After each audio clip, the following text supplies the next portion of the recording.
Okay, so I'm going to do another little door sign here, wall plaque, whatever have you. I've made this again, old school. I do not have a 3D printer. If I had, then it'd be a lot easier to put one together. Anyway, these are constructed out of ABS plastic with some texture here. These are laser cut plywood letters, a little bit of bamboo stripping on a 3/4 inch piece of oak.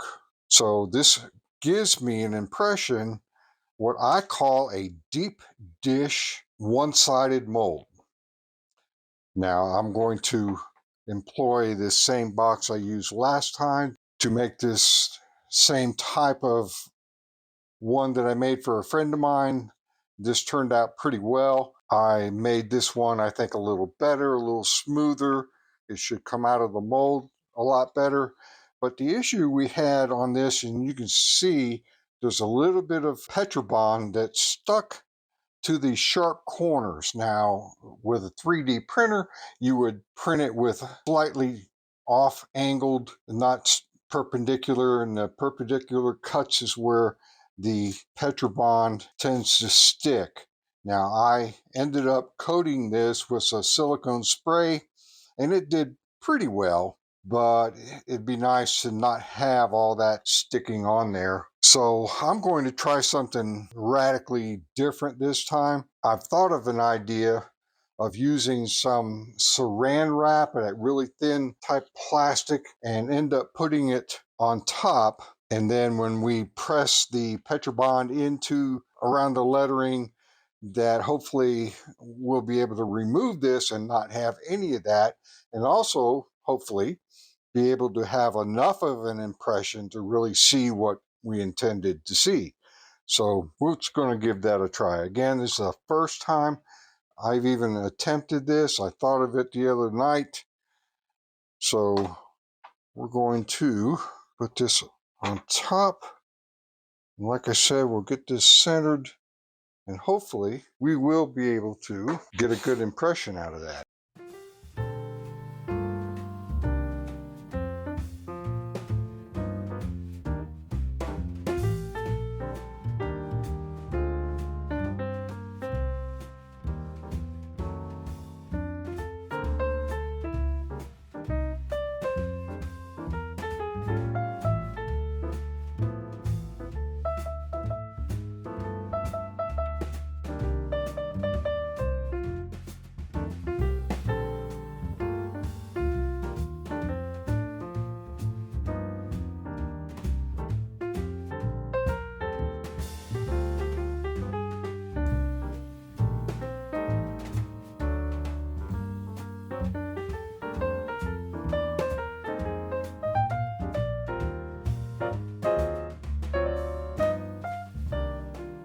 All right, not too bad.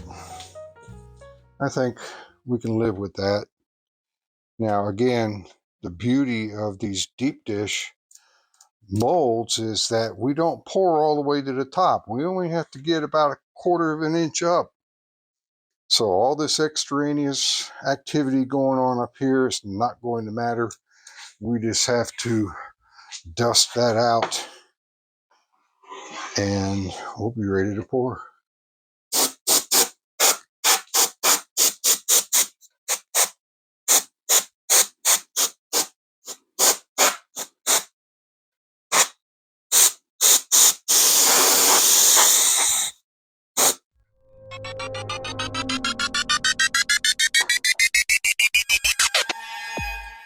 Okay, I think that looks pretty good. Hopefully we're going to be able to read it well. Let's see how that works. The glove on. Here we go.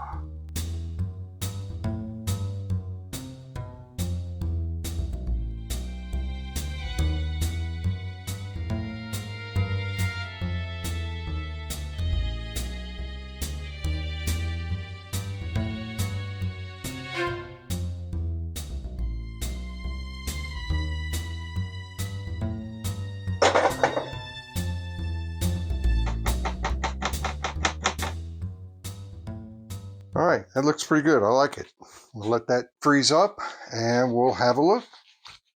Okay, So this thing is froze up now, but it's still quite warm.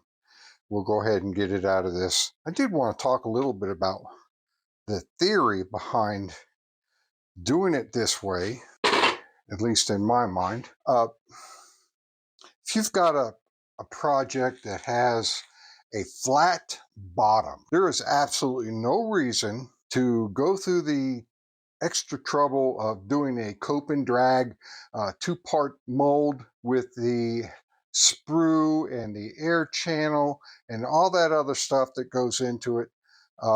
It's just unnecessary. The extra work, it does not produce a better product than what this is going to show.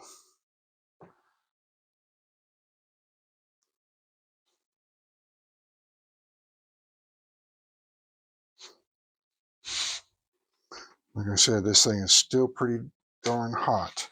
I ended up pouring it a little thicker than I wanted to, but being that this is the very first one that I've used on this method with the saran wrap over the part, it not too bad. Let's speed this process up and we'll get to showing how it looks.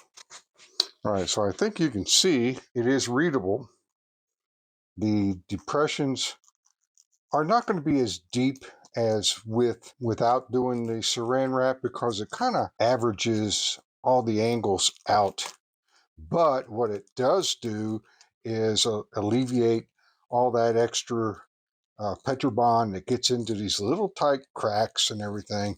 There's just almost no way around that except to do it this way. All right, so let me get this cleaned up. I'll be right back. Okay, so here it is all cleaned up. Now all I've done is wash the sand off of here. I think it actually came out pretty good. It's readable. It's not perfect, but then again, I think when you're going for a kind of a rustic look and not perfected look, came out pretty good. So for the first time using the saran wrap, it does work. It certainly helps bring out the removing the part from the mold from the sand. I'm going to be using that in the future